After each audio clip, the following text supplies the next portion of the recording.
Welcome to the Martiniere Career Fair 2023. Today we'll be discussing the technical details of career in architecture.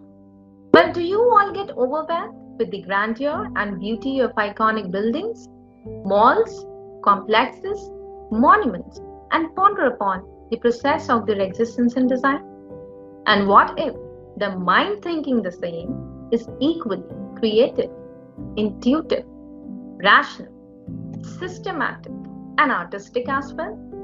Well, if the answers to the above questions are yes, then architecture is the most suitable course for you to pursue with a wide range of opportunities. Architecture is just not a creative field, but it is a profession that is socially responsible and molds the society of a country. It is a representation of the culture, economy, power, religion of a place. You'll surely learn about designing, construction, art, character, heritage, technology, culture, and much more.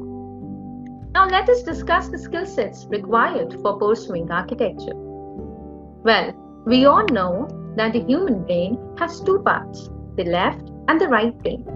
The left is logical, sequential, rational, analytical, objective, wherein the right side of the brain, which is mostly used in this profession, is random, intuitive, holistic, synthesizing, and equally subjective. This creative course focuses on innovative methods of imparting knowledge, hands-on activities, creative intellectual orientation, experiential learning, and effective mentor-mentee programs. So, what are the skill sets required? Well, if you are intelligent, sensitive, imaginative, practical, organized, and idealistic, in this course, surely go for it. Students are provided opportunities to work with the industry academic gap and also synthesizes them with the real concerns of the society.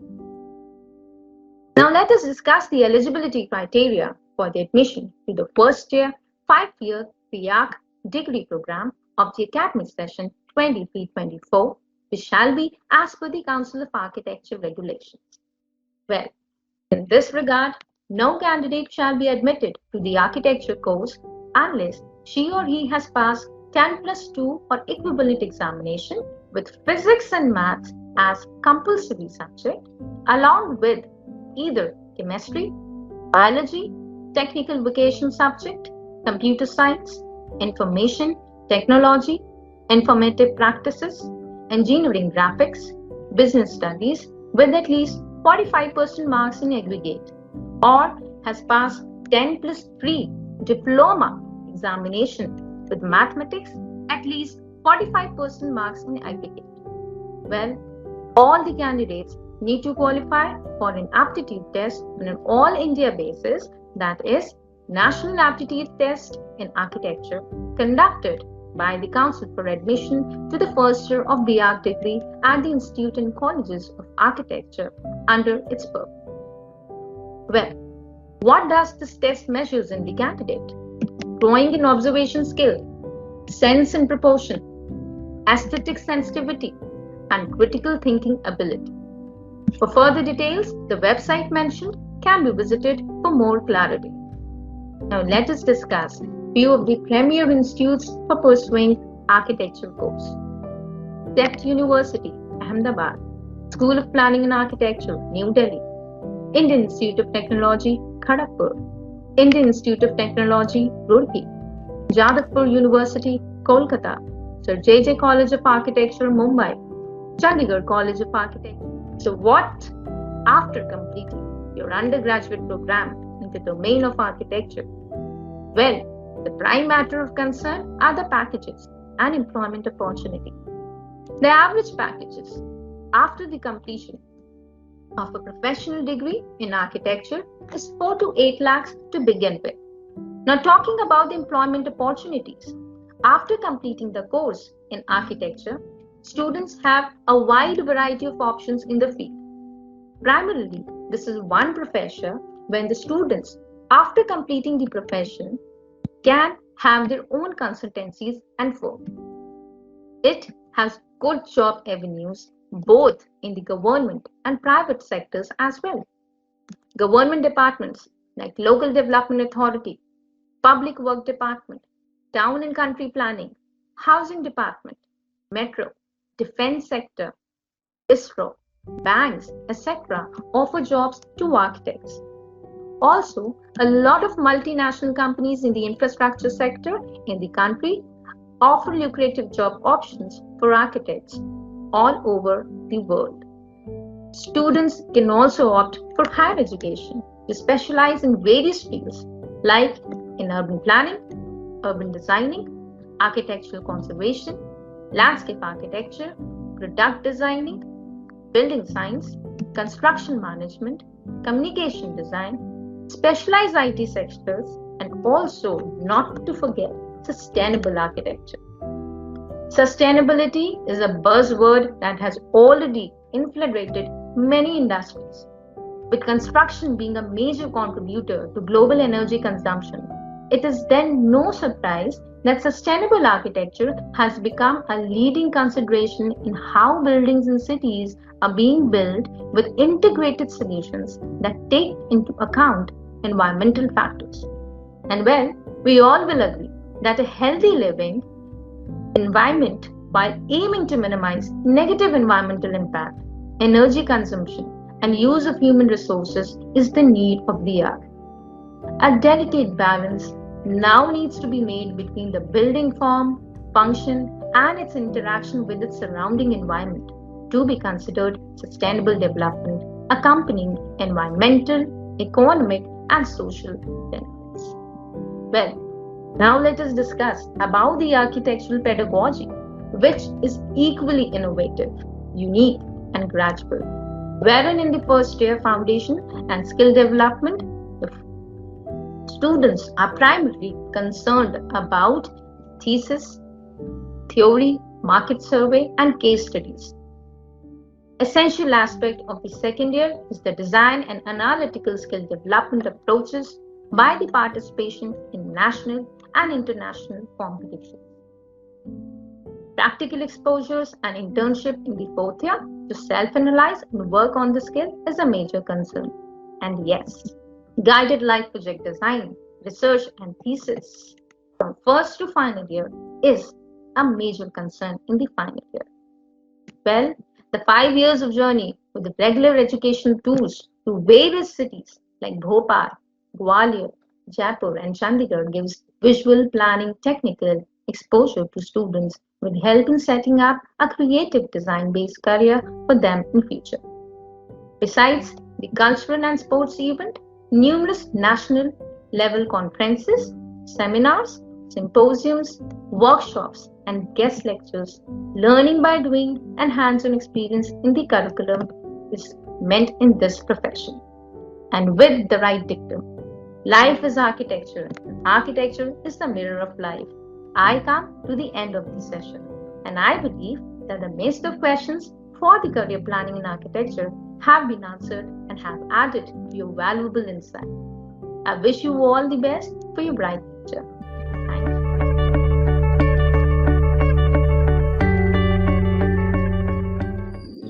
Greetings everyone, welcome to the season 3 of Martiniere Career Cell.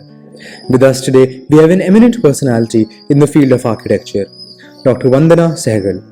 Dr. Vandana Sehgal is an eminent architect, a celebrated academician and an artist. As an academician, she has been teaching architecture since 27 years. She regularly writes in journals on the theoretical aspects of architecture, cultural theory, and practical design issues. She is currently involved in many research projects like the heat mapping of Ayodhya and the mapping of Braj Tirth. As an architect, she is associated with design projects like the extension of State Archives, Lucknow. She is a member of the Council of Architecture of India. As an artist, she has done solo shows between Spaces, Ramayana, Lucknow Ek Nazar, The Woman and Krishna, and has participated in group shows with various artists all over India. It is a privilege to have you here with us, ma'am. Thank you so much for being with us. Greetings everyone. Welcome to the season 3 of Martiniere Career Fair. Today with us, we have an eminent personality in the field of architecture, Dr. Vandana Sehgal. It's nice to have you on the show, ma'am. Hello. So, the first question that I have for you is that what was that personal inspiration or your journey that made you want to get into architecture as a profession? So my grandfather, my Nana, was an architect. He started as a draftsman under Corbusier, who was designing Chandigarh then, and my Nana was posted in Himachal, and I think he worked under Corbusier. I mean, we almost revere him as an architect. And so when I was growing up, I used to see my grandfather, working with his pencils and with his, he used to have a board and a T-square, set squares, and I used to see him working on them, and I was very fascinated by his stationery. So I think over the years, it just like I was very comfortable with the concept of an architect because I saw him all the time. He used to work for the government, and when it came to my taking up, I mean, I'll be little frank, I wanted to be a computer engineer because at that time when I was doing my 10th class, there was this craze about non-medical and being a computer engineer. Like today it's like AI and all that. So that time it was that world, where everybody was going into computers. But somehow, some circumstances happened, and I got admission in architecture, and thank God for that, because I think I really enjoyed the creative process and all that, and I think I'm happy to be an architect. That's amazing. Thank you for sharing that with us. Architecture is a very creative field, but it also combines a very specific technical knowledge. So could you tell us, how do architects go about this process of combining their creative expression at the same time their specific technical knowledge while trying to go about and constructing the plans that they do? So I feel architecture, combines, as you rightly said, little part of the arty and the creative part, and very important part is also the technical part, and now we are seeing that the technical part is becoming more and more relevant in today's scenario. So what happens is the pedagogy of teaching is such that we have loads of these exercises in first year. When you come in first year, you don't even realize what you're doing, because we are doing these hands-on exercises of maybe working with with cardboard, with making cubes, with coloring them and decoloring them, then cutting them, joining them. It's a kind of a lateral learning process, where you don't realize what you're doing, but you kind of, there are these layers of aesthetic, which keep on going into the mind, and parallelly we are teaching them structures, we are teaching them building construction, that how does the door get connected, how does the what is the kind of latch which should go in, like very small technical detail in construction. How does the foundation fit in, and what kind of thing goes into the foundation and all that. So there are these parallel processes which are going on. So the pedagogy of architecture is very unique, so we stay more in the studios, it's not a lab type studio. Studio is a place where you work on some assignment, or you work on some project, you work on some problem solving. So the idea of architecture is problem solving, whether it is the technical input or the creative input, and both of them combined. So we are very proud of this pedagogy, and we work a lot towards it and making it. Currently we are starting a new session, so all my faculty is just busy finding what kind of assignment they should give, that the student should slip into it like very easily, something like that. Absolutely. And one thing that strikes strikes me out is that you are very passionate when you're talking about architecture in general. So that's one thing that I noticed, and I wanted to point it out to everybody who's watching it, that people are very passionate about the career that they're doing, and that's essential in order to succeed and be at a position where ma'am today is. Also, I'd like to ask you a question about sustainability, because now in today's day and age, a lot of focus is being presented on sustainability and on environmental concerns. So while designing and formulating these architectural plans for commercial purposes for the clients, how does a person go about constructing it while keeping in mind the sustainability and the environmental factor about that? So you're right. I think we have now in an age where all these are in the forefront. These issues are in the forefront, and they affect the architectural aspect much more than any, because I think that is when we build, we kind of delete part of the natural world, and it's a very tangible man-made intervention on earth. So obviously planners and architects come in the forefront, and they have to be proactive about getting sustainability into the way we build, the way we live, and so I also feel that this has become part of our curriculum. Earlier it was just part of a small elective. When I was learning, when I was a student, this was not so important. It was not even a subject, and it came much later. So I feel that now, I realize that over the years we have added first like an elective, then like a proper subject. Now we are kind of having all studio assignments with that sustainability aspect in it.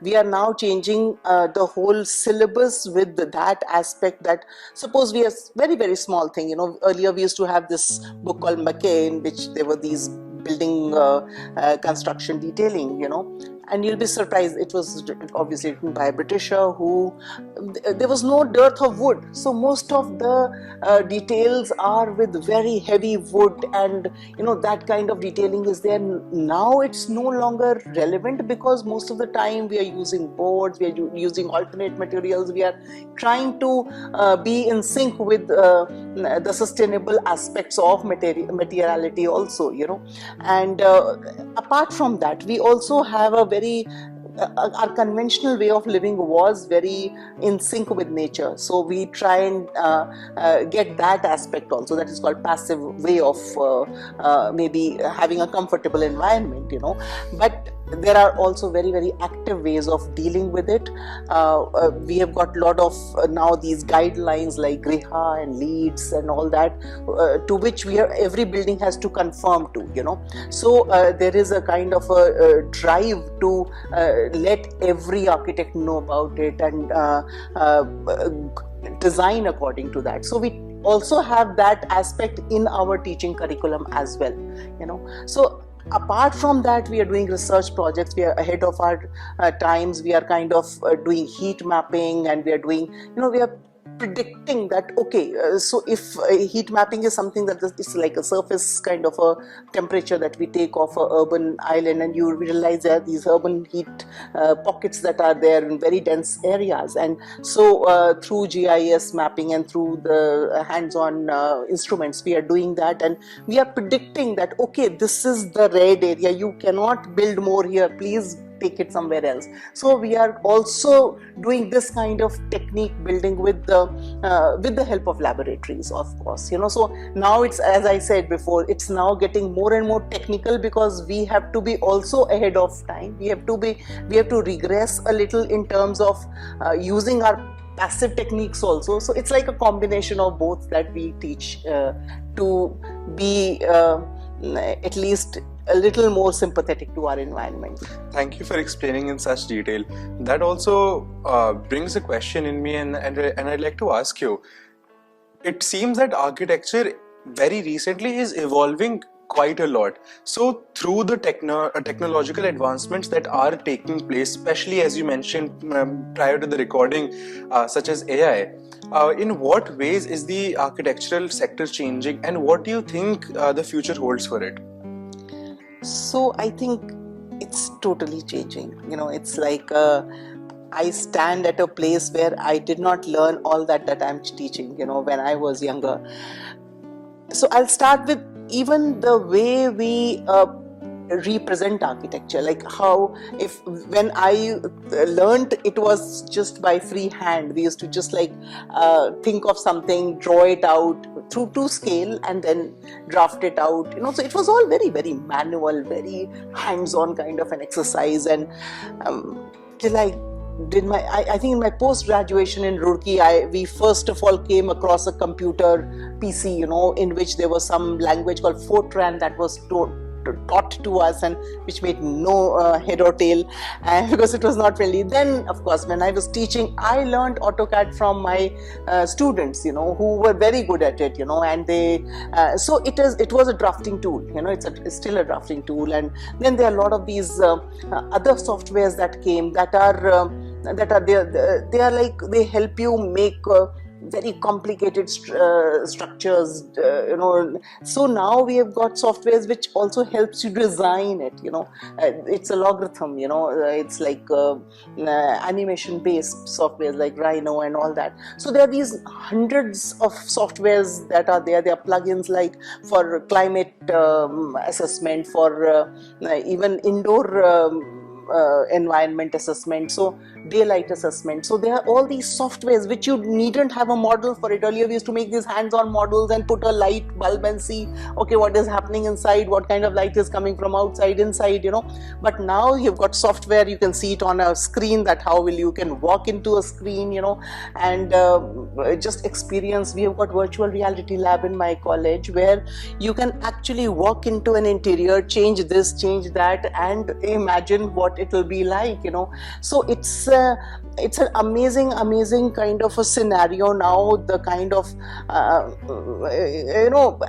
gadgets, I would say, or kind of softwares, kind of assistants that architects have to predict, to assess, to design almost in any way possible.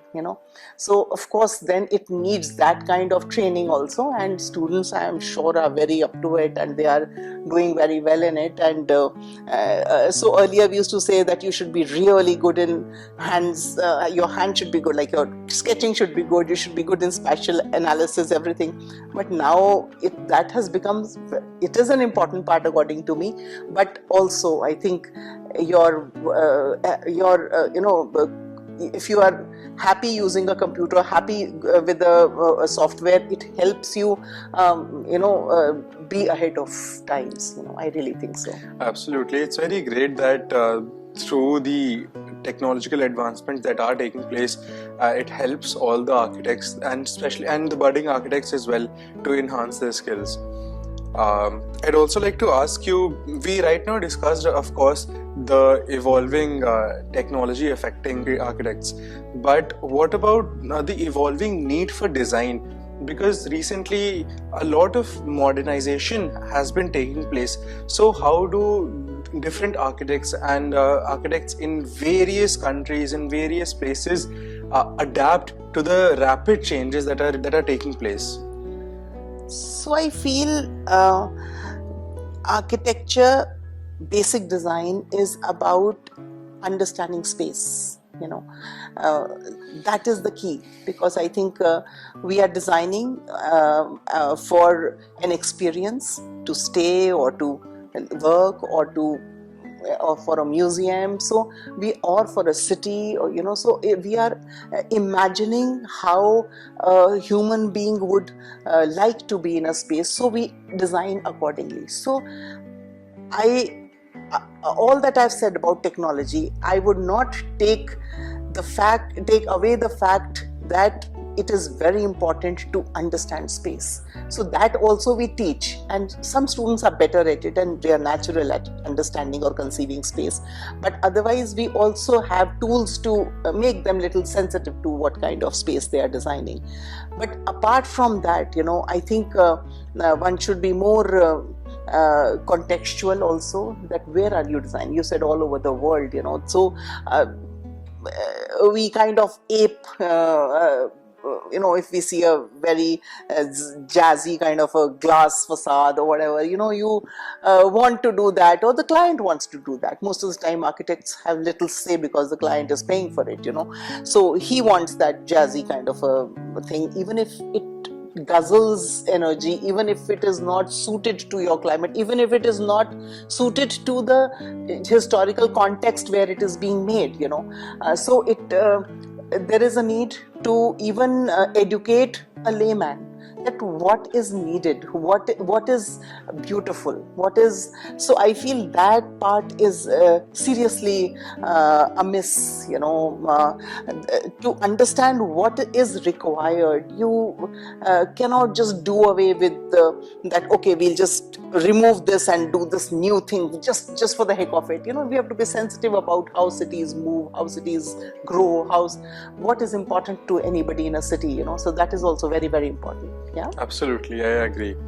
While researching about architecture, I came across the fact that learning how to be collaborative and learning how to actually communicate well with your stakeholders, whether that is your client, whether that is your colleague or anybody, in fact, that is a very important skill. So could you please shed some light and disseminate some knowledge about the collaborative nature of architecture and the field? I totally agree with that. And I think architecture, so when a building is made, so especially for a specialized building like a hospital, like a 5-star hotel, like maybe a urban conglomeration, so there have to be consultants or specialists who specialize in, who know a little bit about the medical field, a little bit about how the doctors move and all that. So if you're doing a hospital, for example, so you have to collaborate. There are extreme level of services that are needed in a hospital. The oxygen, how this oxygen is moving, how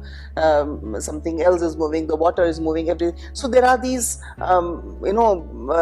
specialized services. There are specialized services where the mechanical thing is there, where the air conditioner is working, everything is working. So there are specialists for that. In a hotel there are specialists for maybe the hospitality team, the mechanical team. So there are these, a lot of these specialists which are required. So I remember once I was part of this 5-star project and hotel project, and they used to say, no, this space is mine, you cannot take that, and the architect will say, okay, fine, if you take this much here, can we take from here, can we do that? So because it is his basic conception, so he has to kind of see that how everything syncs together. So yes, you have to take everybody along. It is so you will realize that a lot of these big companies are now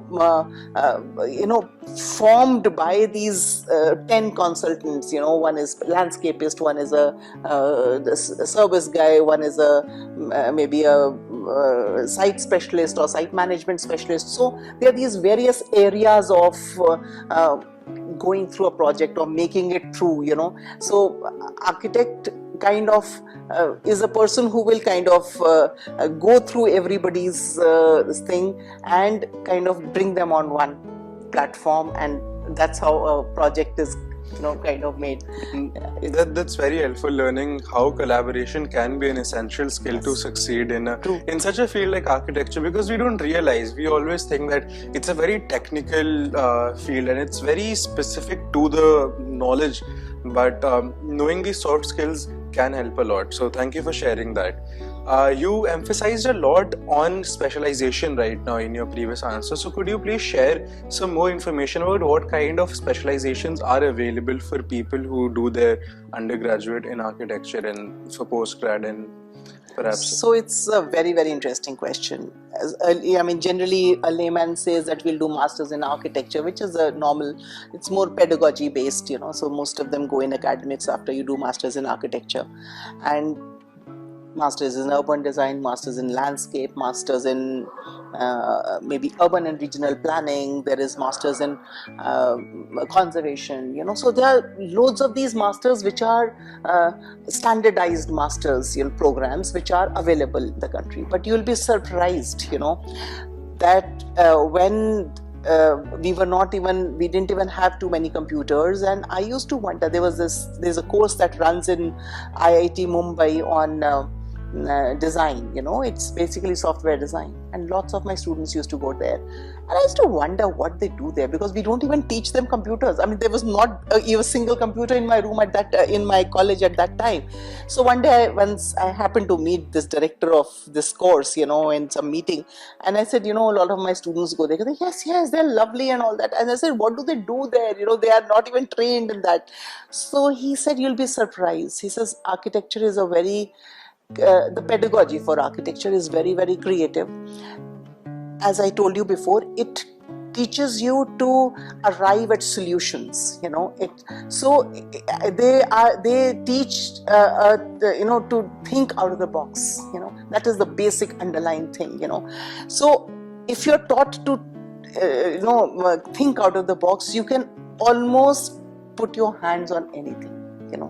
So and you will be successful, kind of, that is what my thinking is.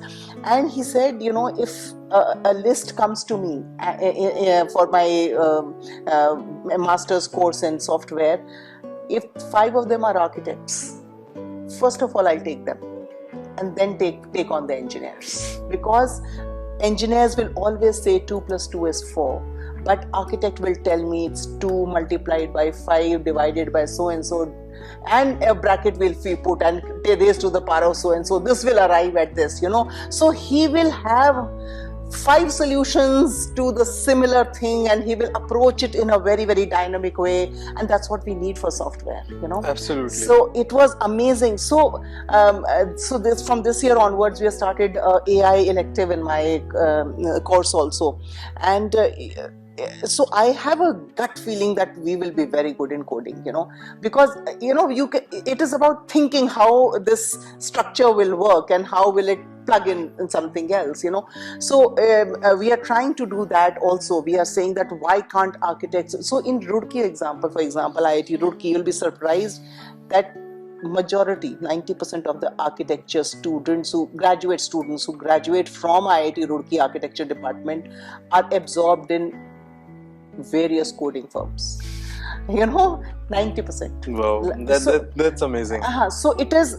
So architecture is a course where they are taught to design, but I think they can do masters from a very small thing like furniture design or fabric textile design, or maybe a set design in terms of a film or anything like that, to lofty thing like a urban design or a regional plan, or so we have got that kind of canvas, and one of my students, she's about 2 students of mine are very successful theatre actors, and she yesterday put a post on Facebook which said that using my framing skills of architecture, she had framed 2 very beautiful sets on the her theatre. So it's what I'm saying is there is a lot of range which an architect can take up. He's ready to face the world. Thank you so much for that answer. You have been constantly talking about something called the pedagogy, right?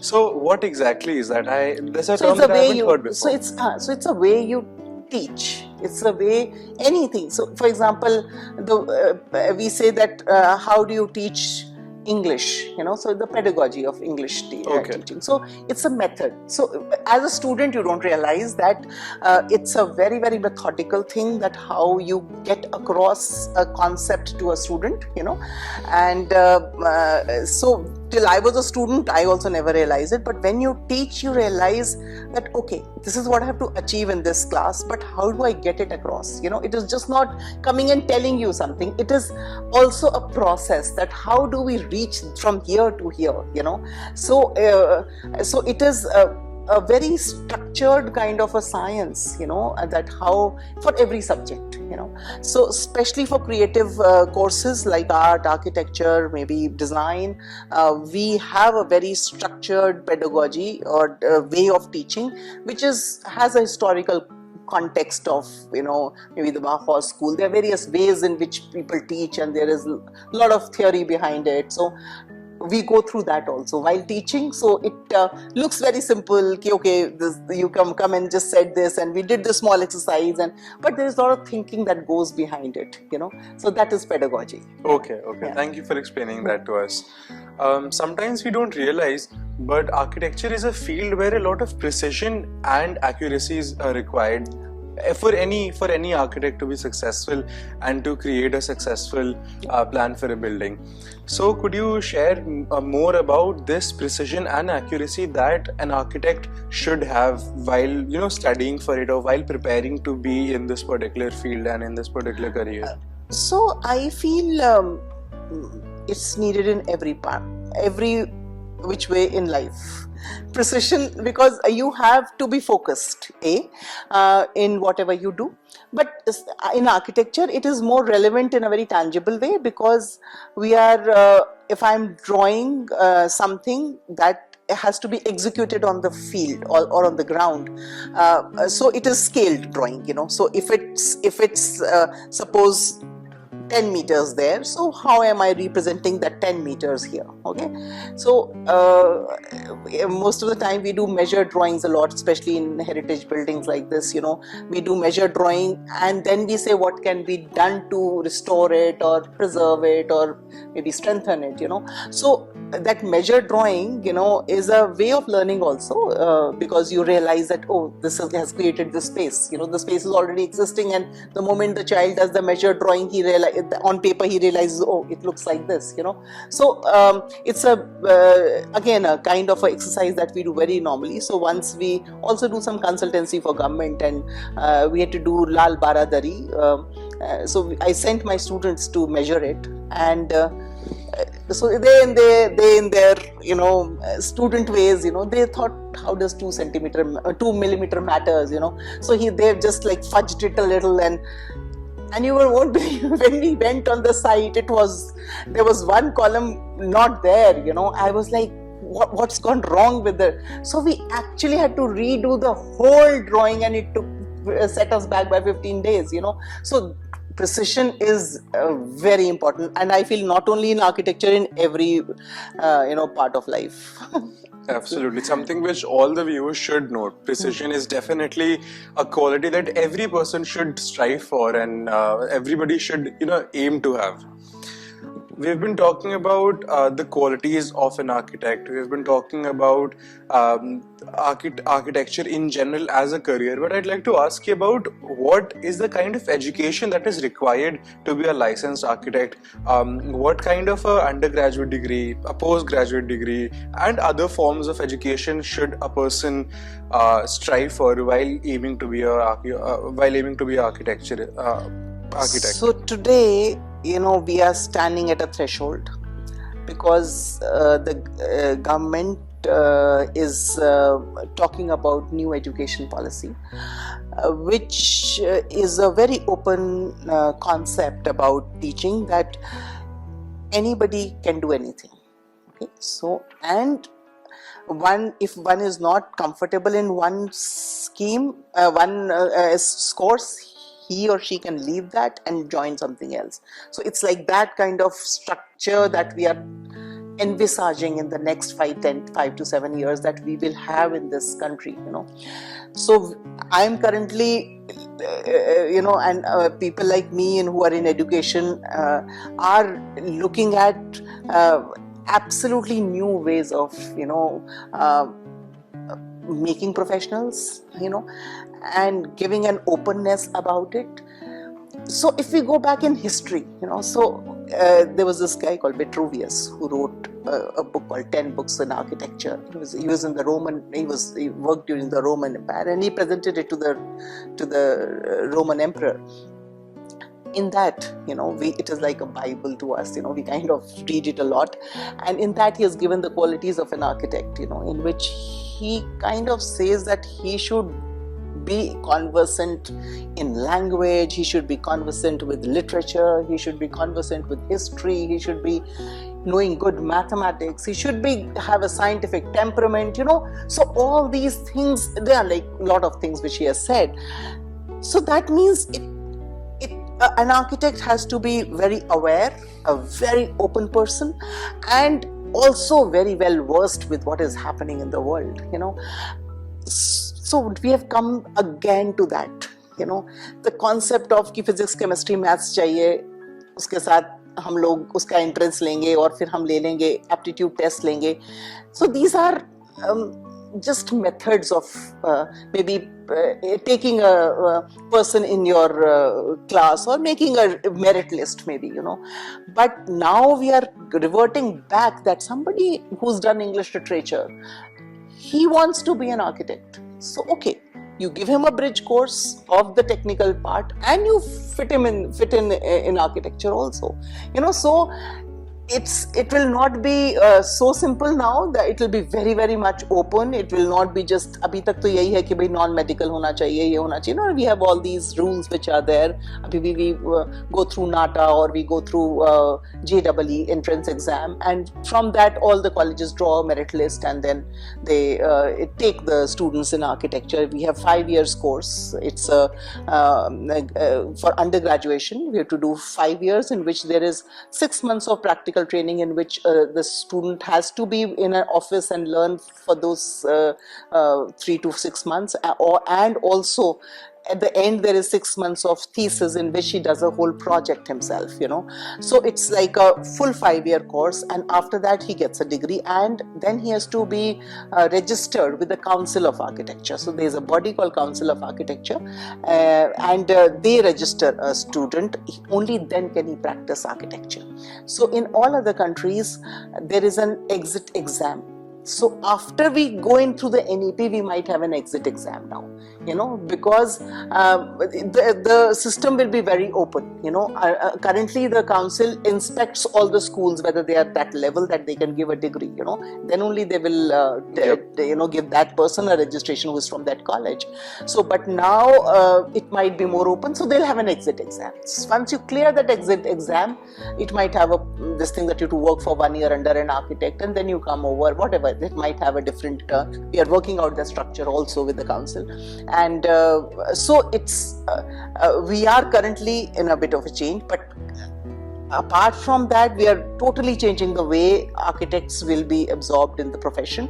But currently we do a 5-year degree, and you can practice as architect after getting registered in the council, and you have an option of doing masters also in any school, which is good. We can go abroad and do your masters, and you come back, and they have some equivalence about it, that how do you equate that degree to current scenario in India, and they are allowed to practice or allowed to teach or allowed to practice whatever he wants to do. Thank you for that answer. What is an exit exam? That stuck out to me. I'd like to know. So like in London, for example, in England, for example, if you graduate from an architecture college, so there is one level of exam that you do a little bit of work, and then you appear in that exam. It qualifies you to practice as maybe it's some level of architect that you become, that you can do this level of work, maybe in terms of money or whatever. They have got some. So after that you do it for 5-7 years, then you appear in another exam. So so if there are these 3 levels of exam, so to become to have an independent office there, you have to actually go through a lot of rigorous examination system, to say that because schools are of all levels, There might be a very good school who produce very field ready architects, but there might be a school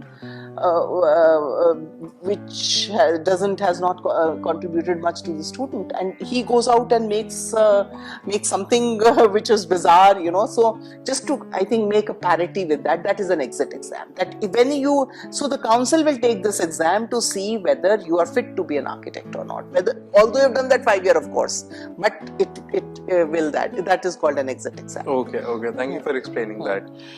So after having explained what are the educational prerequisites in order to become an architect, could you tell us more about the career paths that a person who has completed their education in architecture can follow? Of course, the general thing, you can become an architecture, but apart from that, what are some maybe unconventional career paths that people can follow?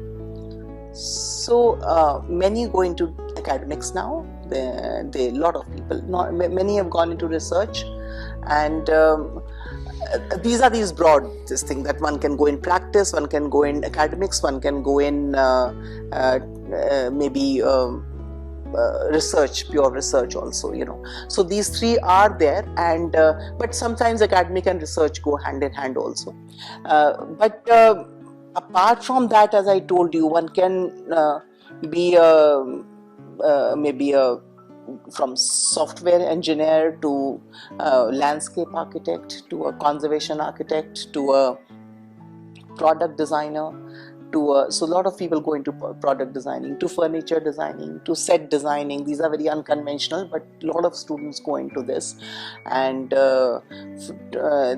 you can be a regular one person practice, that there are many like that, and they have a lot of dignity, that any person goes to that architect and says, I want to design a house like this, and that architect helps him make his dream house, so that is an individual practice. So amongst the practice, there can be, some people are working in low cost housing, some people are working in alternate materials, just bricks and maybe recycled materials. So there are a lot of architects who are working just in that direction, which is more sustainable and more this thing, and there are many who are just doing parametric design is another one, where parametric is like it's totally logarithm based, so that is also a very popular kind of a thing,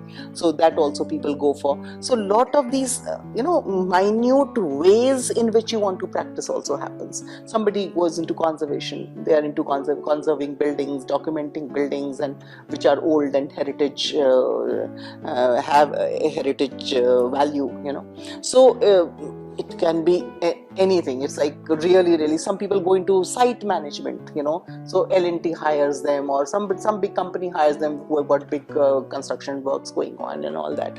So some people also do planning.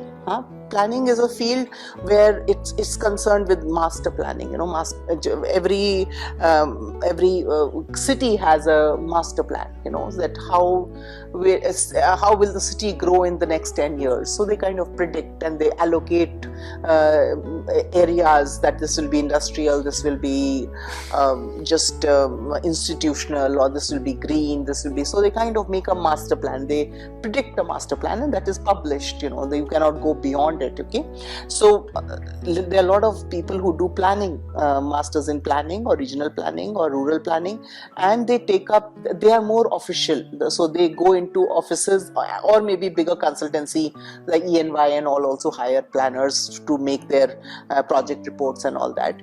And Government of India is hiring a lot of planners. In fact, we have got a lot of deficit of planners currently, and deficit of architects also. But planner, because we are India is currently at a threshold where we are kind of trying to say that we should also revive our villages, so we need these regional planners who can get amenities to the ground, to a village also. So we need planners to that level, so there is a lot of dearth of such professionals, and we are hoping that maybe we'll cover it up in the next 4-5 years.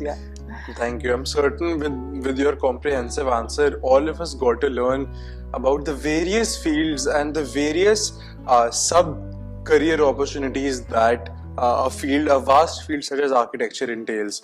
And that brings me to my last question that I have for you, which is what advice or what piece of message would you like to share to aspiring architects who are viewing this particular podcast channel?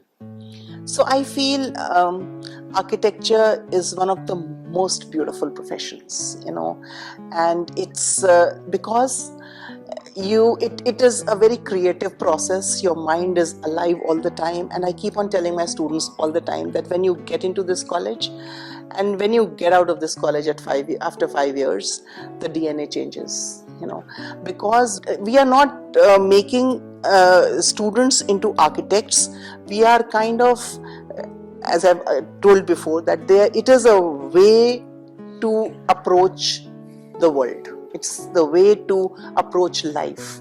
It is so it's really a beautiful profession, and I feel a person who's creative and stays creative in his life never gets bored, which is the current kind of the word that this generation kind of is very easily bored, and the attention span is so less. So I feel architects really have a different way to approach life. They are always happy, they're always creative, and it's if you want to be an architect, I think half the battle is done. Please go ahead and choose it. I think it will be beautiful for you. Thank you, ma'am, for giving us your valuable time and explaining the different facets of questions and queries that people have about this field. I'm certain that everybody, as I said previously, everybody would have learned a lot about this field, and I'm sure that any aspiring architect who was watching this particular episode would have learned and gained a lot of clarity about their profession. Thank you so much, ma'am. Thank you. It was a pleasure.